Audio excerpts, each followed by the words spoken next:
Assalamualaikum warahmatullahi wabarakatuh.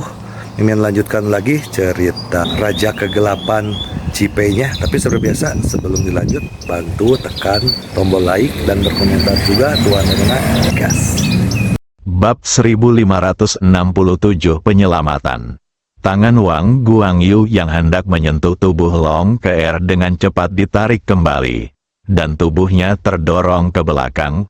Benda terbang itu menghantam dinding dengan bunyi gedebuk, diikuti jeritan melengking, yang ternyata adalah suara manusia. "Siapa?" Long Ke'er yang sedang tidur terbangun. Ia berteriak dan menyalakan lampu di sebelahnya. Ruangan itu langsung terang benderang. "Ah, dasar cabul!" Ketika Long Ke'er melihat bahwa itu adalah Wang Guangyu, dia secara naluriah membungkus dirinya dengan selimut dan berteriak. Dia masih takut pada lelaki mesum yang menyukai gadis-gadis manis itu. Setelah akhirnya berhasil lolos, aku jadi takut saat ketemu dia lagi. Wang Guangyu mengabaikan gadis kecil itu. Matanya kini terpaku pada suara jeritan itu. Ternyata anak buahnya yang baru saja membuka pintu. Ia berteriak dengan marah. "Siapa yang melukai orang itu?" "Wang Guangyu, kau mau mati?" Tiba-tiba terdengar suara marah seorang pria dari pintu. Wang Guangyu tertegun. Ketika dia menoleh, dia melihat seorang pria jangkung dan tampan. Tidak tahu, Long Ke'er juga tidak mengenalnya. "Siapa kamu?" tanya keduanya bersamaan. Orang yang paling gugup sekarang adalah Long Ke'er. Dia tidak memakai baju apapun. Bagaimana jika mereka berdua mesum dan mencapai kesepakatan? Bukankah dia bodoh? Apakah akan terjadi 1 lawan 2? Memikirkan hal ini, dia terus meludah dan diam-diam memarahi dirinya sendiri karena mempunyai pikiran liar. "Jangan pedulikan siapa aku, kau pantas mati karena berani menentang ide-ide Long Ke'er." Setelah pihak lain selesai berbicara, tubuhnya bergerak langsung ke arah Wang Guangyu tanpa peringatan apapun. Wang Guangyu tertegun saat merasakan momentum lawan. Ia tak menyangka seni bela diri lawannya tampak sama sekali tidak lemah, mencari kematian. Dengan kutukan, dia bergerak maju dan meninju lawannya. Ketika pria itu melihat Wang Guangyu mengambil tindakan, dia pun langsung mengambil tindakan. Bang, kedua tinju pria itu beradu langsung, dan tubuh mereka berdua mundur 2 langkah bersamaan. Mengerang, mereka saling menatap dengan tatapan terkejut, tak menyangka bahwa ilmu bela diri lawannya ternyata tidak lemah. "Siapa kau? Keluar dari sini sekarang juga dan jangan ganggu kebaikanku, atau aku akan membunuhmu." Wang Guangyu memperingatkan dengan marah, "Kau sedang mencari kematian dengan melebih-lebihkan kemampuanmu sendiri." Pihak lain jelas semakin marah dengan kesombongan Wang Guangyu. Ia berteriak marah dan melambaikan tangannya lagi, memukul Wang Guangyu. Ketika Long Ke'er melihat 2 orang itu bertarung, dia merasa lega. Bang bang bang, saat kedua pria itu bertarung, gerakan mereka semakin cepat, dan serangan mereka semakin ganas, hingga akhirnya menjadi sangat panas. Salah satu dari mereka marah karena kebaikannya diganggu, dan yang lainnya marah karena pihak lain ingin menyerang Long Ke'er. Jika dia tidak tiba tepat waktu, dia tidak akan mampu memikul tanggung jawab dan akan terbunuh. Keduanya dipenuhi amarah dan pertarungan berlangsung sangat sengit. Akhirnya, mereka berdua lari keluar untuk bertarung. Ketika Long Ke'er melihat kedua orang itu pergi, dia menghela napas lega, segera melompat ke tanah dan mulai mengenakan pakaiannya. Kini ia tak peduli lagi apakah pakaiannya kotor atau tidak. Ia segera memakainya, berbalik, dan berlari keluar ruangan. Ketika saya keluar hotel, saya semakin terkejut. Ada orang-orang yang berkelahi di lobi hotel dan di luar. Jelas terlihat ada 2 kelompok yang sedang baku tembak. Dia tidak tahu siapa yang menyelamatkannya dan hanya mengira itu adalah anak buah Jifei. Pada saat ini, pria yang baru saja memasuki ruangan untuk menyelamatkan Long Ke'er melihat Long Ke'er keluar dengan berpakaian dan berkata dengan tergesa-gesa, "Cepat pergi dari sini dan jangan khawatirkan sisanya." Mendengar ini, Long Ke'er semakin yakin bahwa ada seseorang yang menyelamatkannya. Ia merasa lega dan langsung mengangguk, "Hati-hati." Setelah mengatakan itu, dia berbalik dan berlari menuju jalan di luar hotel. Wang Guangyu melihat Long Ke'er telah melarikan diri, dan semua usahanya sia-sia. Amarahnya memuncak, dan ia begitu marah hingga ingin mengumpat. Bajingan sialan, sambil mengumpat, dia mulai menyerang pihak lain dengan ganas. Melihat Long Ke'er melarikan diri, pihak lawan tidak ingin bertarung lagi dan bersiul kepada anak buahnya. Mereka bergerak sangat cepat dan pergi dengan tergesa-gesa. Bahkan Wang Guangyu pun tidak sempat menangkapnya dan bertanya siapa dia. Sebaliknya, 7 atau 8 orang yang dibawa Wang Guangyu justru roboh. Meskipun luka mereka tidak serius, mereka tampak lebih menonjol dan terhina. Wang Guangyu mendengus frustrasi dan berbalik untuk pergi. Pada saat ini, sebuah mobil melaju masuk. Lampu depannya sangat terang dan menyilaukan mata Wang Guangyu. Kemarahan Wang Guangyu kembali memuncak. Bajingan. Ia berjalan menuju mobil sambil mengumpat, ingin melampiaskan amarahnya. Ketika sampai di mobil, Wang Guangyu tertegun. Ternyata itu Qin Jie. Qin Jie sudah membuka sabuk pengamannya dan menatap Wang Guangyu sambil tersenyum. "Apa yang kamu lakukan?" Wang Guangyu dan Qin Jie saling kenal dan pernah makan malam bersama beberapa kali. Meskipun ia diam-diam menyerang rumah Fei Tang hari ini, ia yakin Qin Jie tidak mengetahuinya.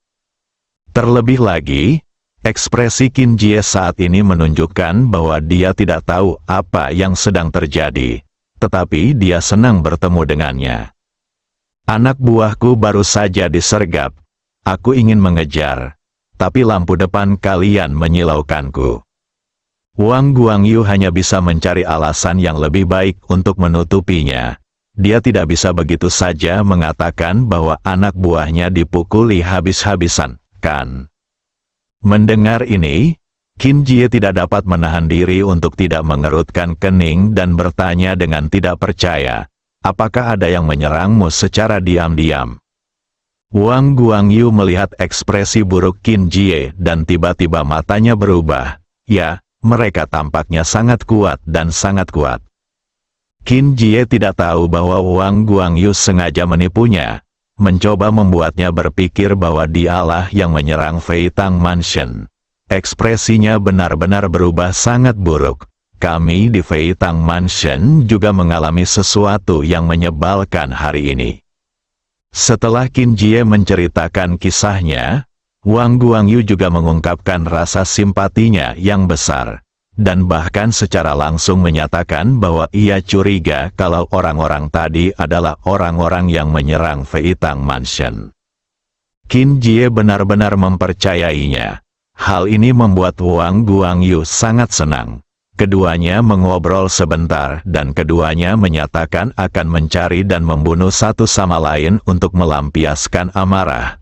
Mereka juga sepakat untuk makan malam bersama di Shangri-La besok malam. Wang Guangyu dan Qin Jie pergi secara terpisah. Qin Jie kembali melapor pada Jifei. Dia pikir ini adalah petunjuk penting. Setelah Long Ke'er keluar, ia tidak tahu harus kemana. Ia menelepon Jifei, tetapi Jifei tidak menjawab. Akhirnya, dalam keputusasaan, ia teringat pada grup Li. "Saya mencari di Baidu dan menemukan bahwa kantornya ada di Ji Group. Jadi saya langsung pergi ke sekitar Ji Group dan mencari hotel kecil untuk menginap." Diam-diam dia tidak puas dengan Jifei, dan saat melihat Jifei, dia pasti akan memarahinya dengan keras. "Jika dia telah membawaku pergi, Mengapa aku harus berada dalam kekacauan seperti ini? Tapi, kalau ingat Wang Guangyu, aku jadi benci banget sama dia sampai gigiku gatal. Dia itu orang mesum banget. Mereka yang menyelamatkan Long Ke'er langsung dijemput mobil setelah keluar. Mereka langsung berkendara ke Nanshan di Longdu dan kemudian bersembunyi di dalam Nanshan. Mereka adalah orang-orang yang dikirim oleh saudara Long untuk melindungi dan menyelamatkan Long Qir. Wang Guangyu merasa bahwa dengan mendorong target serangan ke Feitang Mansion kepada mereka, mereka merasa telah menyelesaikan misi mereka. Namun, mereka tidak pernah menyangka bahwa semua yang mereka lakukan diam-diam terlihat jelas oleh Qi Yuan. Jika bukan karena kemunculan mereka, dia pasti sudah menyelamatkan Long Ke'er. Tanpa diduga, kemunculan mereka memberinya petunjuk penting. Qi Yuan segera bergegas kembali ke Feitang Mansion. Bab 1568 Istri Ji Fei datang berkunjung Villa Ji Fei di rumah Feitang. Ji Fei duduk di sofa dan mendengarkan laporan Qin Jie dan Qi Yuan. Sebelum ia sempat berbicara, Qin Jie menatap Ji Fei dan berkata, "Tuan, kelompok orang ini pastilah yang datang ke rumah Feitang kita untuk membuat masalah. Bukan hanya Wang Guangyu yang menyesatkan tadi, tetapi yang lebih penting, selain orang-orang ini, dia tidak dapat memikirkan siapapun yang lebih cocok." Qi Yuan tidak mengatakan apa-apa, hanya menatap Ji Fei. Dia tahu itu sama sekali bukan masalahnya. Ji Fei menatap Qin Jie. "Kau pikir orang-orang itu yang menyerang rumah Feitang, kan?" Qin Jie mengangguk, "Tuan, benarkah? Saya khawatir tidak ada orang lain yang bisa menimbulkan masalah seperti ini selain mereka." "Sama sekali tidak. Wang Guangyu lah yang membawa orang untuk menyerang rumah Feitangmu." Tepat ketika Qin Jie sangat teguh dalam penilaiannya, Ji Fei tiba-tiba berkata, Qin Jie tidak dapat menahan diri untuk berseru ketika mendengarnya, dan menatap Ji Fei, berpikir bahwa dia salah dengar. Ji Fei mengangguk, "Kau benar, Wang Guangyu lah yang memimpin pasukannya untuk melancarkan serangan mendadak ke rumah Feitang. Pasukan itu gagal, dan dia segera melarikan diri. Kalau bukan karena alasan ini, kenapa aku ingin bertemu Wang Guangyu?" Qin Jie memikirkan alasan Ji Fei memintanya bertemu Wang Guangyu. Wajahnya langsung memerah, tampak sedikit malu. Ia pun segera meminta maaf. "Maaf, Pak, ini semua salah saya." Ji Fei tidak menyalahkannya, tetapi kembali menatap Qi Yuan. Menurut situasi saat ini, seharusnya ada sekelompok orang yang melindungi Long Ke'er. Qi Yuan mengangguk, "Ya, kita bisa yakin bahwa mereka yang bersembunyi di Nanshan adalah mereka yang melindungi Long Qir." Senyum muncul di wajah Ji Fei. "Tuan, apakah Anda menemukan sesuatu?" Qi Yuan bertanya dengan tergesa-gesa ketika melihat ini. "Ikan sudah muncul, sepertinya umpan Long Ke'er sangat bagus." Qi Yuan bingung, ada dua kekuatan di kota naga yang berbahaya bagi kita sekarang. Salah satunya adalah kekuatan tak dikenal dari keluarga Wang.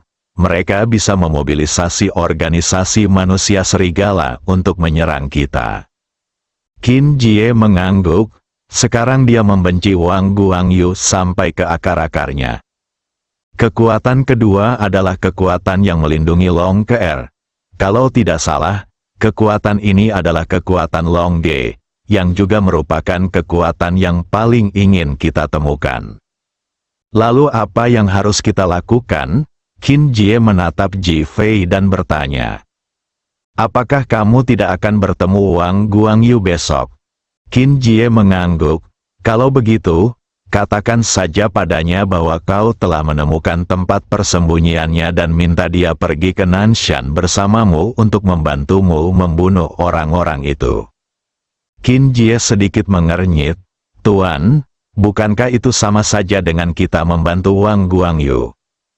Bukankah Wang Guangyu juga membantu kita?" Tanya Ji Fei penuh arti. Mendesis, Qin Jie menarik napas dalam-dalam dan akhirnya mengangguk. Saya akan mengikuti pengaturan Anda, Tuan. Ji Fei mengangguk dan Qin Jie keluar. Qi Yuan terdiam. Tuan, Saudara Long sangat pintar. Saya ingin mengingatkan Ji Fei bahwa pengaturan ini mungkin tidak aman. Ji Fei mengangguk. Ya, jadi kita akan ada pertunjukan besok. Drama apa? Aku akan muncul di Longdu. Dan kau akan menyuruh seseorang di negara D berpura-pura menjadi aku dan Li Ruoxi. Saudara Long dan yang lainnya pasti akan mengira aku palsu. Jadi mereka tidak akan waspada terhadapku, yang akan memberiku kesempatan. Mata Qi Yuan berbinar dan dia mengangguk cepat. Tuan, bagus sekali. Saya akan segera mengaturnya.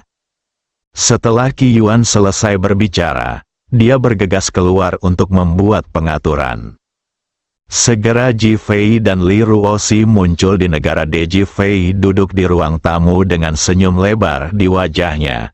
Ia tak menyangka rencananya akan begitu efektif dan memainkan peran yang tak terduga. Di sisi lain, Saudara Long mendengar bawahannya melaporkan bahwa Wang Guangyu telah menyelinap ke kamar Long Qir dan hendak menyerangnya. Hal ini membuatnya sangat kesal dan semakin marah. Keluarga Wang sialan, kalau kau membuatku marah, aku akan langsung menghancurkan keluarga Wangmu. Saudara Long mulai membenci keluarga Wang. Ketika Wang Guangyu kembali ke keluarga Wang, ia tidak berani memberitahu Tuan Wang tentang hal ini. Lagi pula, itu bukanlah hal yang mulia.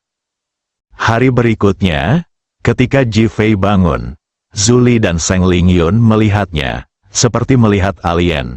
Mereka tidak menyangka dia masih di Longdu.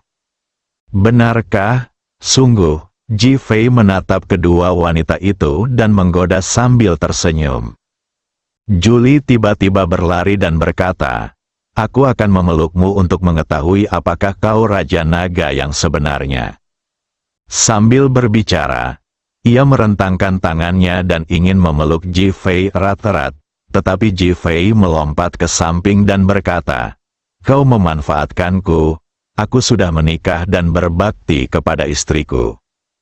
Kamu, CK, Julie sedikit tertekan. Didi, pada saat itu, ponsel Julie tiba-tiba berdering. Melihat sekretaris perusahaan menelepon, ia segera menjawabnya. Ketua, ini gawat. Seorang wanita datang ke perusahaan dan mulai mengaku sebagai istri Ji Fei. Sekarang semua orang di kedua perusahaan memandangnya seperti alien. Saya tidak tahu apa yang terjadi. Apa? Ketika Julie mendengar berita itu, kepalanya berdengung, dan bahkan pikirannya dipenuhi dengan kemarahan dan kekesalan. Ji Fei, istrimu pergi ke perusahaan untuk mencarimu. Dia bahkan tidak mengizinkanku memeluknya, dan sekarang seorang wanita yang mengaku sebagai istrinya datang ke perusahaan. Bukankah itu menyebalkan? Ji Fei juga tertegun sejenak. Li Ruoxi turun dari lantai atas dan berkata, aku tidur di rumah, bagaimana mungkin ada istri yang datang ke perusahaan? Ruoxi, Ji Fei pasti selingkuh, jadi seseorang datang ke rumah kita. Kamu harus segera pergi dan memeriksanya, Julie. Khawatir dunia tidak akan kacau, sengaja berbicara keras. Li Ruoxi hendak berbicara ketika Ji Fei berkata sambil tersenyum, ayo pergi, kita harus pergi ke perusahaan. Kalau tidak, kalau karyawan Li Group dan Ji Group tahu siapa aku, bukankah gosip akan menyebar kemana-mana? Senang mengetahuinya, Julie sengaja berkata genit. Li Ruoxi mengerutkan kening dan mengangguk. Oke. Beberapa orang keluar, dan Ji Fei berkendara ke Li Group. Tepatnya, Ji Group. Long Qir sedang duduk di meja di lobi depan gedung kantor Ji Group, wajahnya penuh kemarahan. Dia benar-benar marah. Ji Fei menyelamatkannya, tetapi mengabaikannya. Akhirnya, dia hampir dibunuh oleh si cabul Wang Guangyu tadi malam.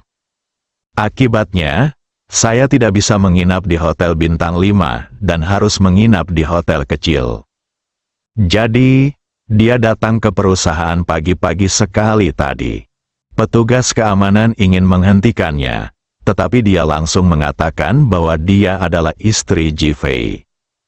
Kalimat ini seperti dekret kekaisaran, dan semuanya berjalan lancar tanpa ada yang menghentikannya. Siapa yang berani menjadi tuan muda wanita keluarga Ji? Lagi pula, Longkir punya wajah bayi dan payudara besar. Dia sangat imut. Kalau mereka bilang dia istri Jifei, mereka pasti percaya. Ketika Longkir datang ke perusahaan, ia tahu ia harus membuat keributan besar. Kalau tidak, jika keributannya tidak cukup besar, Jifei pasti tidak akan datang menemuinya. Jadi ia sengaja membuat keributan besar dan langsung duduk di meja resepsionis. Hal ini membuat para karyawan yang datang bekerja di kedua perusahaan sangat bersemangat. Beritanya begitu mengejutkan. Tuan muda keluarga Ji, yang kemarin bagaikan dewa di mata mereka, kini memiliki istri yang digosipkan. Berita ini terlalu mengejutkan. Menghadapi tatapan semua orang saat ini, wajah Longkir tidak menunjukkan rasa malu sama sekali, dan dia sangat tenang, yang membuat semua orang semakin mempercayainya. Kamu sudah menelepon Jifei?